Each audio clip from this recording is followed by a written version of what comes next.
Going on, everybody, and welcome back to the channel. Now today, hey, we got the Eliminator, the first Eliminator of the playoffs.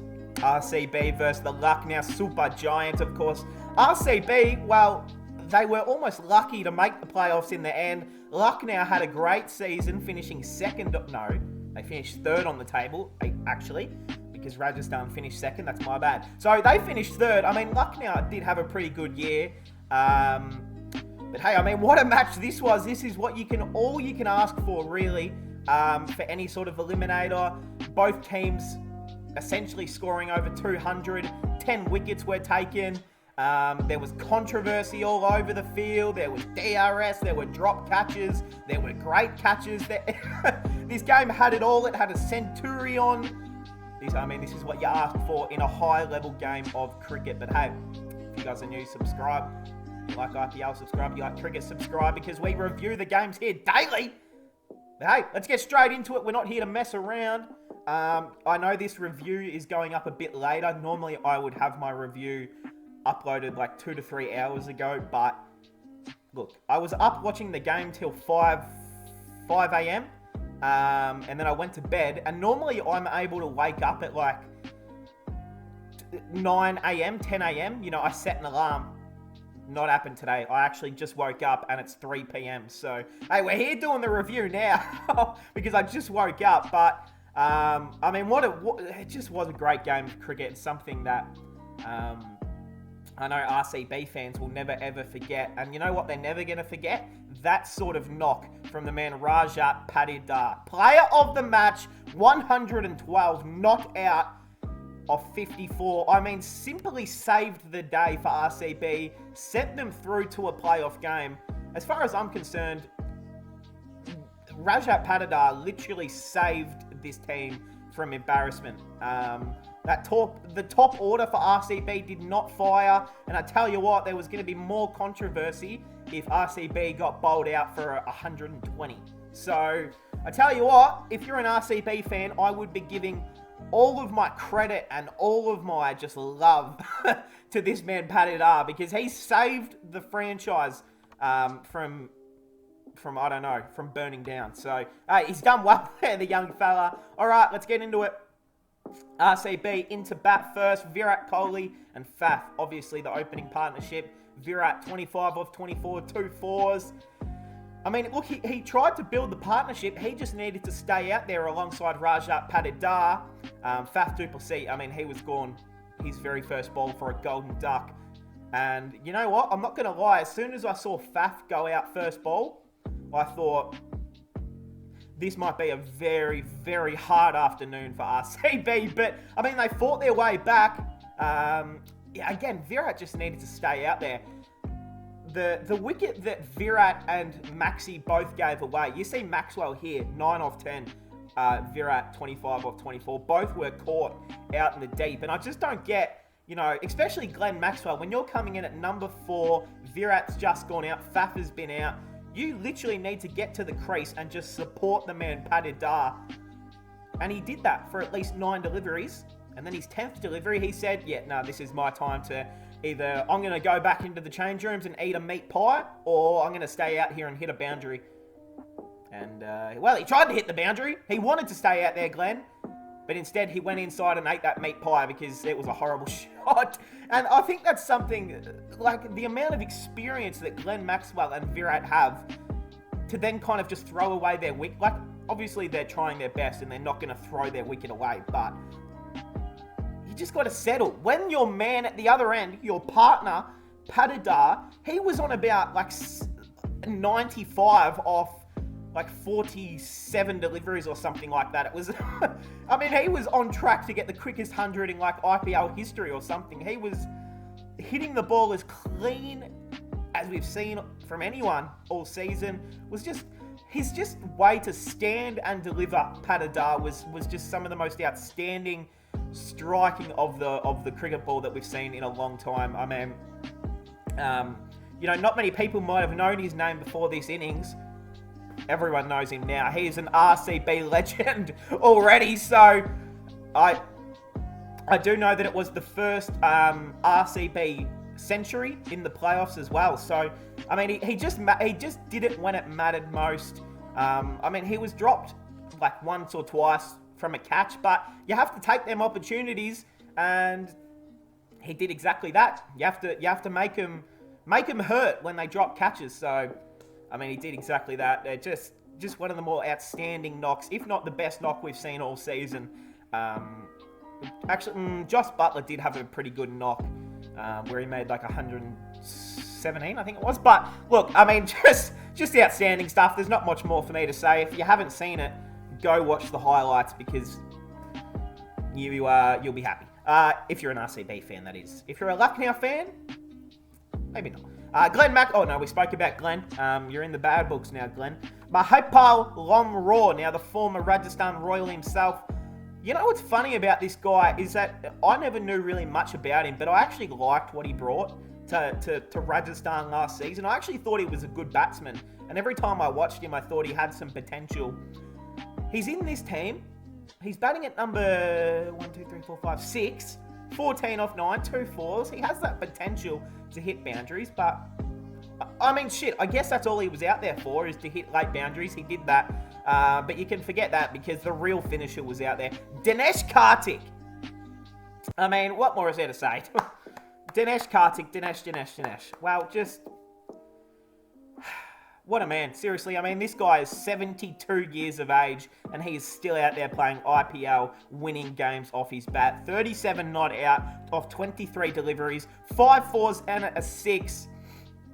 Him and Rajat Patidar in those last, 3 overs of the game were literally just toying with the bowlers. They were literally just having fun out there like they were both 12-year-olds again, playing backyard or gully cricket or something. Like, it seemed like it was so easy for them to just read the ball and pick it up and put it over the boundary. I mean, Dinesh Karthik's been doing this all season, and that's the reason he's now picked in the T20 team for South Africa. So, I mean, shit. I mean, obviously we all hope that he'll be picked in the World Cup squad. He will, but I mean, it just helps his case even more. 207 from RCB. Let's go through the bowlers though. LSG, Mohsin Khan. I mean, he just continues his amazing form. 1 for 25 off 4. One of the best bowlers in the competition. I mean, that's just as simple as it is. This is a guy who's played, under 10 IPL games in his career? He's played 8. There you go. So he's only played this season, made his debut this year in the second half of the year. He's 23, and he's played 8 games with an economy of under 6. It's a good start. It is a great start, especially for someone at the age of 23 to have all of these different variations already. I mean, you see a guy on the Lucknow bench named AJ Ty. I bet you AJ Ty is teaching him all of the variations that he has, because that's the one good thing that AJ Ty actually did throughout his career, was have good variations. That's literally all he brought to a team. So at least he's getting that sort of knowledge down there. But shit, maybe AJ Ty should be taking tips from Mohsin Khan, because he's bowling a lot better than he ever did. Yeah, great stuff. You want to speak about not so great bowling though? Dasmantha Chamira. Yeah. I don't know what more else there is to say. None for 54 off 4. Just one of the worst last overs I think I'll ever see someone bowl. I guess when it's not your day, it's just not your day, is it? And when you're not hitting your lengths, you're not hitting your, the deliveries you want, it's a long day at the office, and it can turn into a pretty bad day if you're Chamira. But hey, look, you keep your head up. It's one game. It sucks, but look, he's still a classy enough player. Krunal Pandya. I mean, no wonder they lost. Krunal Pandya bowled 4 fucking overs.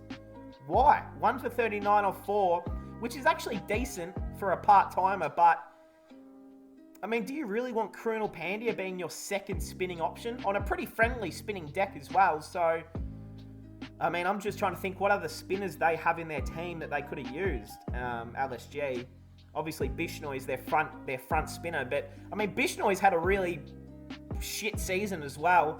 Avesh Khan, I mean, he was okay, 1 for 44 off 4, but Just not good enough bowling, not disciplined enough bowling, and really it came to not good enough fielding from the LSG. Deepak Hooda dropped an absolute sitter.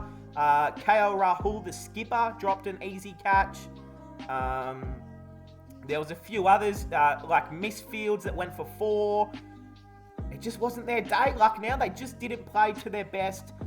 When I think RCB, they didn't play to their best either. I mean, their captain went out for a golden duck, but they looked a lot more complete as a team. They looked a lot more in control of the game. And to be honest, at times, it just looked like they wanted to win a lot more, RCB. All right, the Lucknow Super Giants, a total of 208 to chase down to make their way through to the next final. Quinton de Kock, KL Rahul, that's as good as an opening partnership can really get.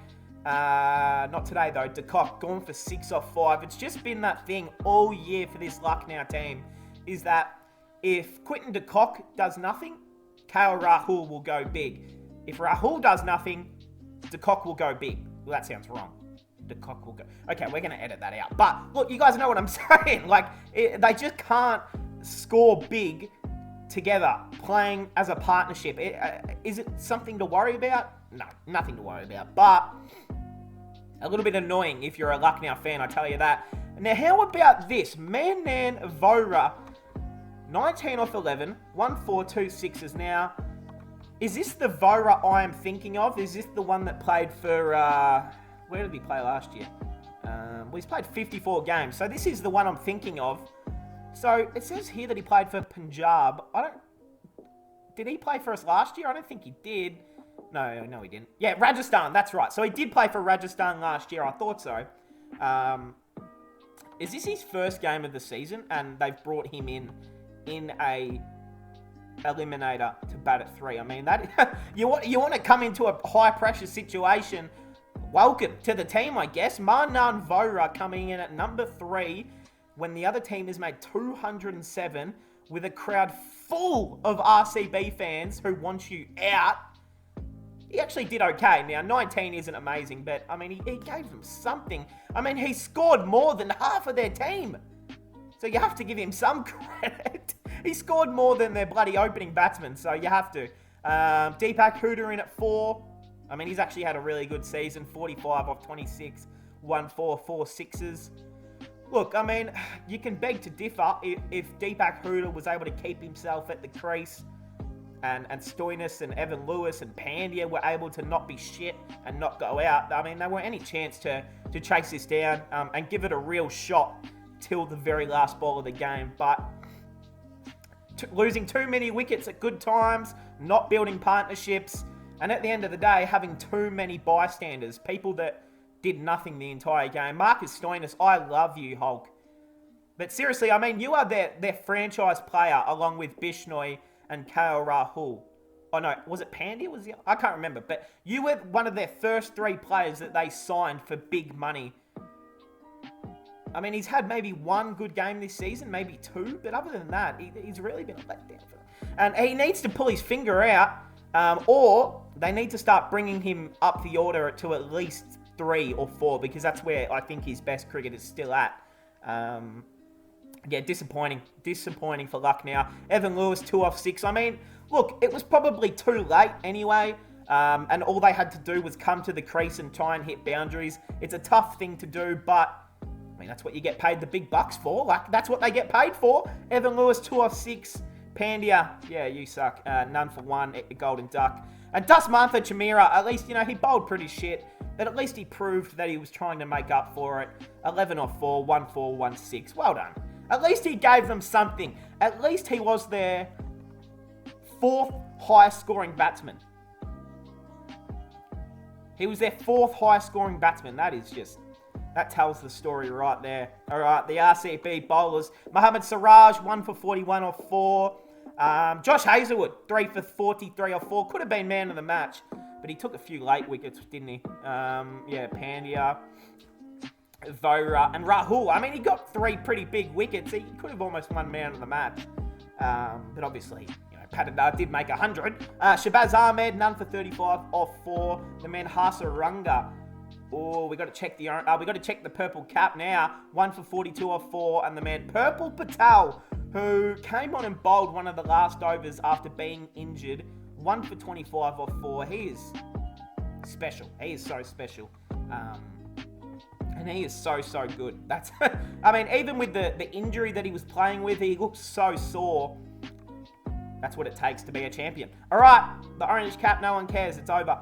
Purple cap, though, this is where the heat gets started, ladies and gentlemen. This is where you might get a little bit nervous if you're a RCB fan or a Uzi fan. Doesn't matter who you are. Look at this. Uzi.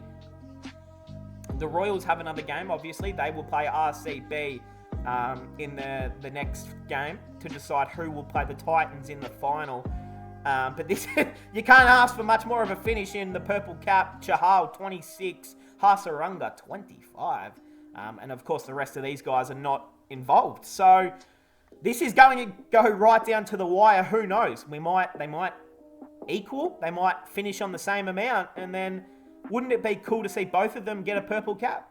I think it would be. They might not do that, but I think it'd be pretty wholesome to see, wouldn't it? All right, but hey, that will officially cap it off. RCB get the great win. The next game, obviously, 28th of May. When is that? In a day or two. It's tomorrow, essentially, tomorrow night. Okay, shit. I mean, that's going to be a massive game. Rajasthan Royals versus RCB. Okay, here we go. I mean, this is a chance to play in the final. Rajasthan. I mean, it's probably not surprising. They finished second. They were pretty good all year. But RCB, a team that just made the playoffs, win their first game, could win their second. They could be playing in a final. Look, to be honest, I don't think anyone can beat the Titans. But I've said if there's one team that could actually beat the Titans in a final, I think it's RCB. I think with all their firing power, they could turn it on for one day. Unless Chahal takes 5 for Rajasthan and Butler makes 90 plus, or Sampson makes 85, they're just never really a chance in any game unless like someone goes massive and saves the day for them. So that's just why I think RCB could beat the Titans, but they still have to get through Rajasthan first, don't they? So that's going to be a huge game. Let me know your thoughts. I know all my RCB fans, I know you're all happy today. So, hey, that'll cap it off, guys. Hope everyone enjoyed, and I'll see you all in the next one.